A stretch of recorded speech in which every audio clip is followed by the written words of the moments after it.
Herbst und es wird Zeit, dass wir wieder Forellen räuchern. Wir haben heute den 5. Oktober, traumhaftes Wetter und wir haben 12 fangfrische Forellen und die ganzen werden wir morgen auf der Weberkugel räuchern, auf 2 Etagen. Nehmen wir über die geile Fertigmischung. Ja, die werden wir ummischen, 70 Gramm Gewürzmischung auf 1 Liter Wasser. Und hier in der Kühlbox, eine ausgediente Kühlbox, habe ich schon mal 10 Liter Wasser drin. Und da werden wir jetzt einmal einfach reinmessen. Normal ist ungefähr so 70 Gramm. Also sagen wir mal, auf 10 Liter brauchen wir 700 Gramm von dieser Gewürzmischung.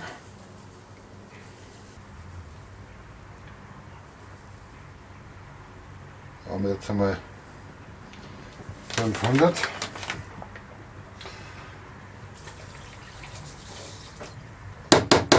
Und jetzt machen wir nochmal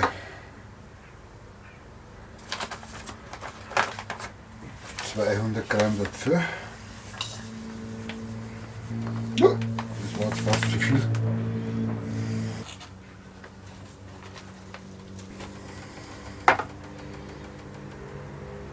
Passt. Jetzt haben wir 700 Gramm auf 10 Liter Wasser. Mit dieser Gewürzmischung. Und der Geruch ist echt bombastisch. Ich werde den Link natürlich wie immer unten in die Videobeschreibung reinstellen. Mega geiles Fertiglauge zum selber ummischen da. Das werden wir jetzt da schön umrühren. Und das ist eigentlich der Hammer.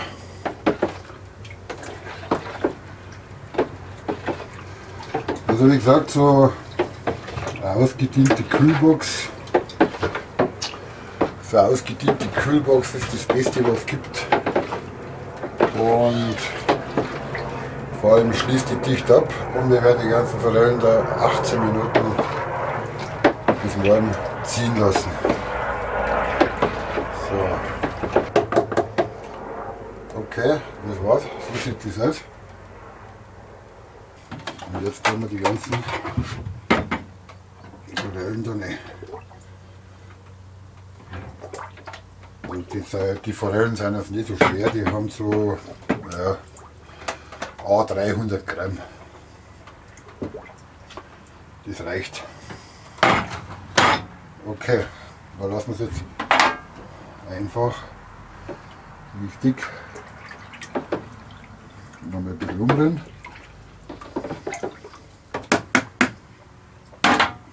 Ja, räuchern werden wir eigentlich immer am Herbst, weil am Herbst, das hat einen Sinn, wir werden mal die Forellen abtrocknen, dann werden wir es kurz aufhängen, lassen wir es richtig abtrocknen, weil umso besser wird das Ergebnis. Also die müssen richtig schön trocken sein und dann funktioniert es und dann schmecken die richtig geil von der. So, die 18 Stunden sind jetzt rum. Wow, 18 Stunden. Und jetzt da drin in dieser schönen Lauge. Müssen wir es trocknen. So schaut es aus. Ja, die Forellen habe ich jetzt schön abgetupft und jetzt lasse ich es noch mal so ein bisschen an der Luft stehen, bis oben die richtig schön trocknet sind. Weil wie gesagt, umso trockener, umso schöner wird das Ergebnis. Und das Ganze habe ich auf 2 Etagen. So, das ganze Setup habe ich jetzt fertig. Ich habe bei den Forellen nochmal Zahnstocher drinnen, damit die schön auseinander sind. Dann kann sich der Rauch schön verteilen. Der originale Grillrost von der Weberkugel, dann umgedrehte Kohlebacken. Und oben drauf habe ich den kleinen Grillrost vom Petromax Artago. Und das passt wunderbar. So, ich werde jetzt einmal den Smoke Melter bestücken. Dann werden wir jetzt gleich mal ein paar kleinere. Machen wir jetzt ziemlich voll da.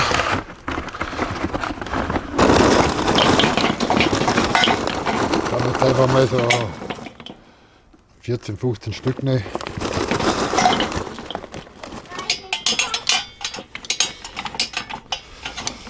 Ungefähr ein bisschen unterm Rand, dass nicht zu viel ist.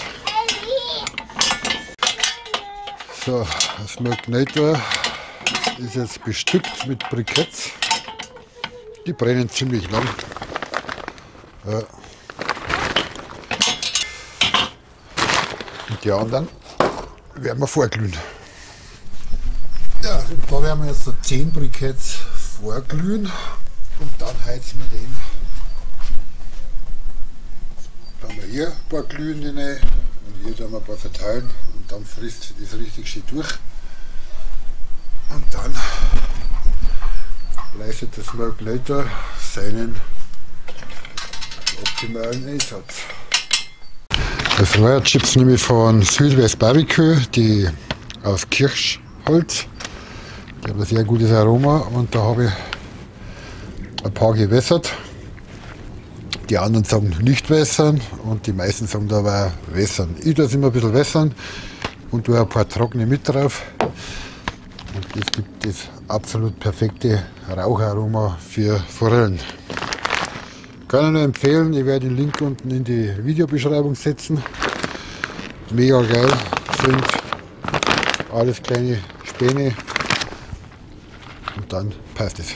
So, ich denke mir, die Briketts sind heiß und die werden wir jetzt da in die Löcher verteilen. Ja. So, da haben wir jetzt links und rechts so 4, 5 Briketts.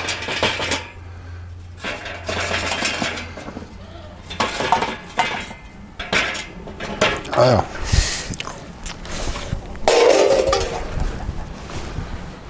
Und dann frisst sie das.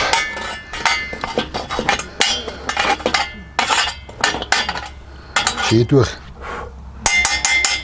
Und da sagen, das tue ich einen Deckel drauf. Dann schauen wir da mal so 100, 120 Grad zusammenbringen. Lüftung machen wir auf halb und Unterhitzen machen wir auf halb.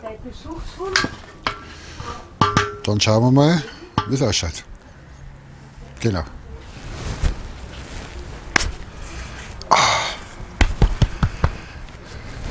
Der Ubi ist auch da, der alte Sack. Moin!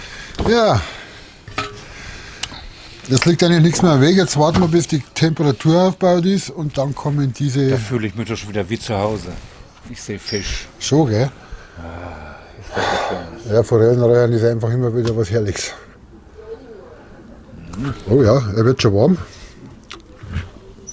Aber bis er die 100, 120 Grad hat, warten wir jetzt so eine Viertelstunde, 20 Minuten und dann kommen die ganzen Forellen da rein. Ja, der Grill ist jetzt auf 100 Grad eingepegelt. Das ist genau die richtige Räuchertemperatur, die brauchen wir jetzt. Und ich würde sagen, jetzt haben wir die.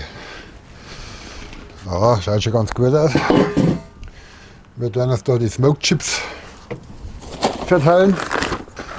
Die eingeweichten Kirsch. Die hast du wo mit eingeweicht? Mit Wasser. Normal mit Wasser? Ja, da ganz normales Wasser. Okay. Muss man nicht, aber viele machen es trotzdem und ich mache es auch.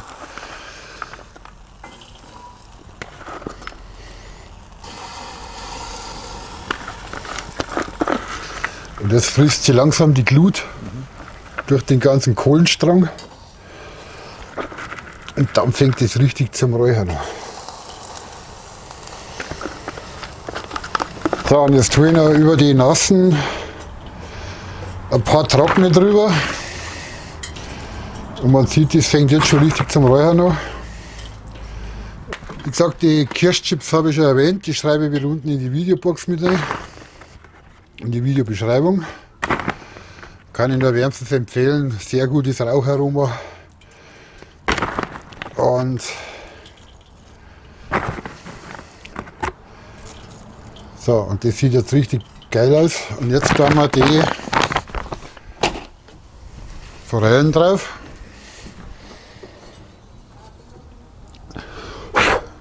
Die Wepsen werden sie jetzt gleich schon mal verzupfen. Wir haben hier den Smoke Nöter, also brauchen wir links die Kohlebacken. Genau, wir brauchen jetzt links die Kohlebacken. Und die Lüftung von der Kugel, die machen wir natürlich jetzt genau gegenüber, damit der Rauch hier schön durchziehen kann.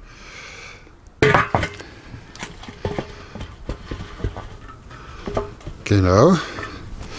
Und die Lüftung machen wir jetzt auf halblang, so lassen wir sie. Und unten machen wir auch ungefähr halb geöffnet. Und ich würde sagen, in einer halben Stunde schauen wir nochmal nach, weil in 45, 50 Minuten müssen es eigentlich fertig sein.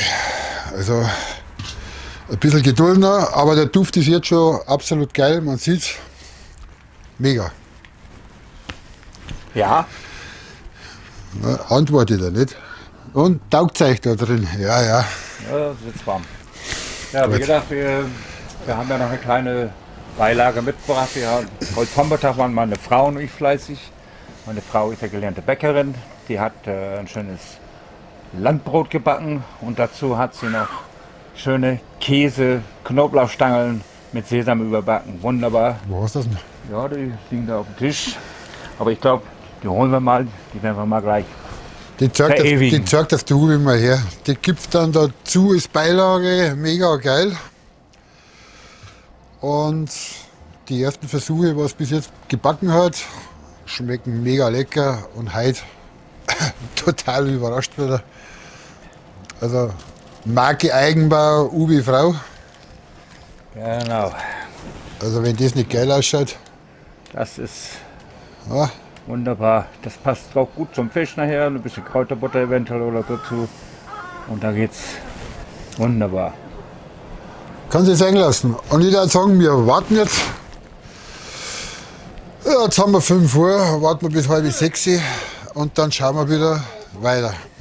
Wir haben jetzt ungefähr 70, 80 Grad und der Duft ist schon mega geil. Also sehr gutes Räucherchips, einwandfrei. Ach ja. Ja, wir warten jetzt ab, ungefähr eine Stunde, dann sind die Forellen fertig. Also im Herbst Forellengrillen bei so einem Traumwetter, habe ich euch gestern schon gesagt, wie ich es eingelegt habe. Einfach mega geil und heute werden wir es genießen. Ja. Gestern war er ja nicht da, haben wir gedacht, da brauche ich nicht beim Meiling, das kann ich allein machen. Aber heute, also Prost, auf die Wiesen fertig, los.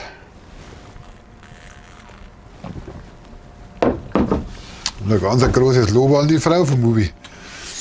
Ja, genau. Durch die leckere Backspezialitäten. Genau. Also ich würde sagen, erst so 1 oder 2 halbe. Und ich habe Fisch Wer ist schon wer, hat gesagt, das wenn es nichts wird, dann schmeißt es wieder im Kermsee rein. Ja, während die Forellen noch ein bisschen räuchern, möchte ich einmal die Küche zeigen. Ich habe noch die ganze Deko reingebracht, die ganzen Töpfe habe ich aufgehängt. Wok vom Dutchofen-Set, den kleinen Sofentopf, oder wie man das sagt. Die Eisenpfanne, dann eine kleine Eisenpfanne vom Gräfe, glaube ich. Petromax FT6 und da habe ich auch nochmal den kleinen Dutchofen vom Set. Und meine heißgeliebte Debouet-Pfanne, Eisenpfanne und die Grillplatten. Also ich denke mal, mehr braucht man nicht. Weber-Grill, hier drin ist der Raketenofen. Ja, die zeige ich auch noch mal schnell. Der Raketenofen von Petromax.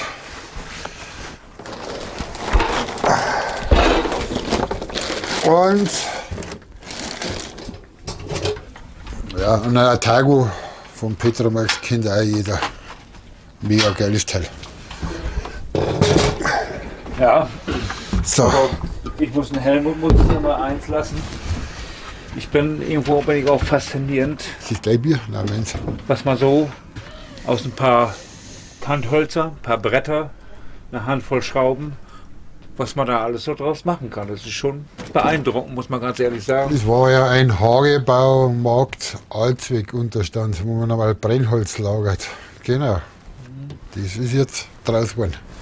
Ja, und jetzt haben wir sozusagen die Janka Filmspiele, unsere Kochbude, würde ich sagen. Da werden wir mit Sicherheit auch das ein oder andere drin brutzeln, kochen, backen. Wäre auch nochmal eine Maßnahme. Und Blätterhering. Und Saudof-Hering, genau. Genau. So wie uns der Schnabel gewachsen ist. Na gut, ich würde sagen. Eine Hilfe haben wir auch noch hier. Genau, der Pferde. Ja, das ist. Ja, den sieht man jetzt nicht. Unser Wachhund. Ja, unser kleiner Schoßhund. Ja, genau. Ich würde sagen, Prost einmal und wir lassen jetzt die da drin schön da hinschmuggeln. Ja, in 10 Minuten schauen wir nach. Dann ist eine halbe Stunde rum. Und dann schauen wir mal. Hab's schon überlegt. Aber die schmecken geil, sag's echt gleich. Das nächste YouTuber-Treffen. Grabenstedt. Mawang. Ja, hier. Aber wie viel Leute? Psst. Ja, das lassen wir lieber mal weg. Prost.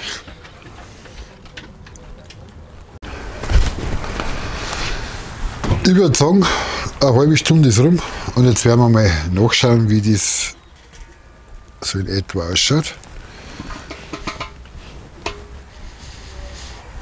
Ja, wird schon. Ich würde sagen, jetzt gehen wir noch mal ein bisschen zunder.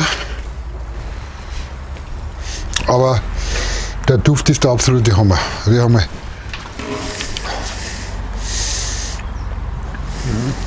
Ja, passt. Okay. Wir sind aber noch nicht ganz so weit. Ich würde sagen, ja gut, wir haben dann noch 4 Stunden, 20 Minuten haben wir noch. Jetzt drehen wir noch mal ein bisschen auf.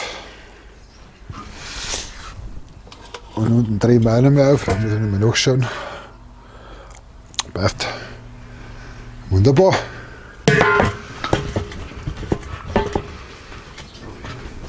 Eine Stunde ist rum, jetzt werden wir mal das Geheimnis lüften. Und die freut sich so für dich. Und ich kann nur sagen, das Ergebnis sieht mega lecker aus. Mit deinem Lotto, das wäre müssen das noch von euch. Und mein Backofen. Die sind richtig geil durch. Ja, wie erkennt man jetzt, dass die Forellen eigentlich fertig sind? Man nimmt die bei der Rückenflosse und wenn man die da herausziehen kann, dann ist das ein eindeutiges Zeichen, dass die Forellen durch sind. Und die sind durch. So. Oh. Bombastisch. So, ich würde sagen, die ganzen Forellen nehmen wir jetzt mal raus. Die haben fertig. Also die sind wirklich mega geile Prachtexemplare, ich sage es euch gleich. Warte mal.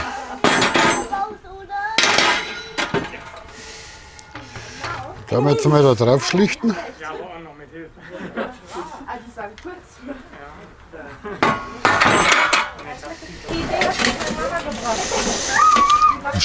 Riecht wie bei einer Steckerlfischbude.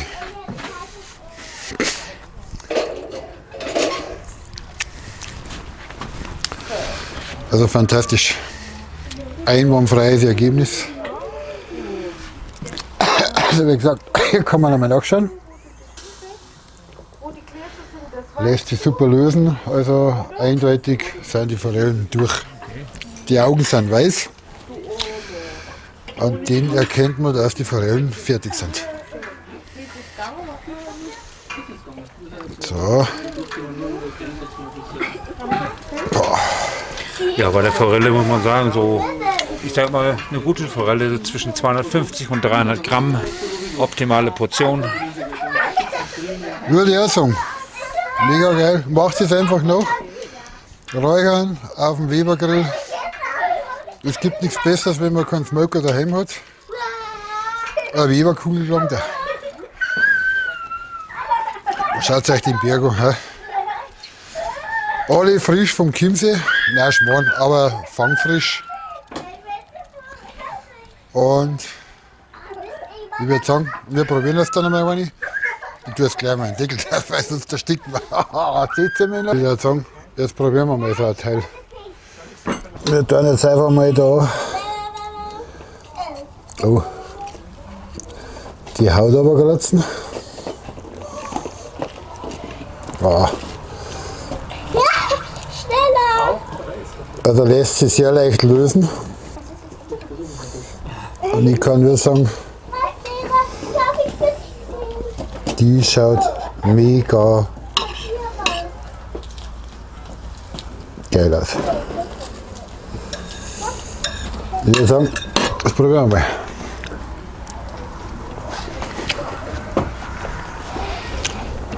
Sau geil.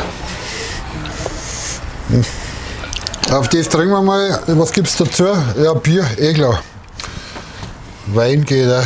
Ja, Batsch. Also, alles klar. Also, Prost.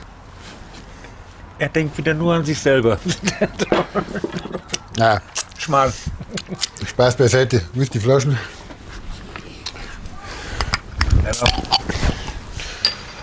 Das macht wieder den perfekten Bierfahrer aus. Also macht es noch 17 Forellen aus dem immer Weber-Grill, dabei. 750er Weber Master Touch.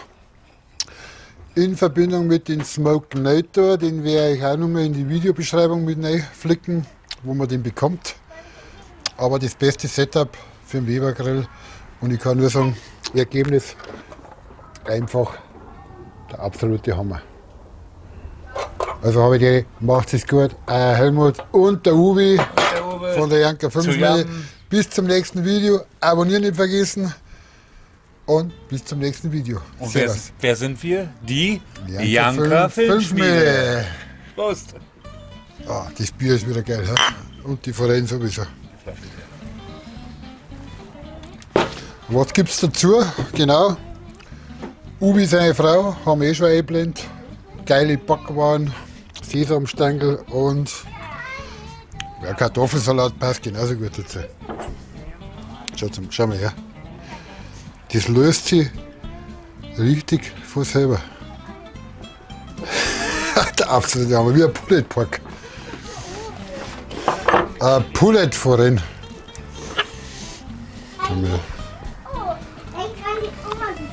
So. So, jetzt schalten wir aus. Also servus, macht es gut. Wir lassen es jetzt schmecken, weil wir haben dann einen Haufen Gäste. Habe die Ehre, macht es gut. Du, du, du, du.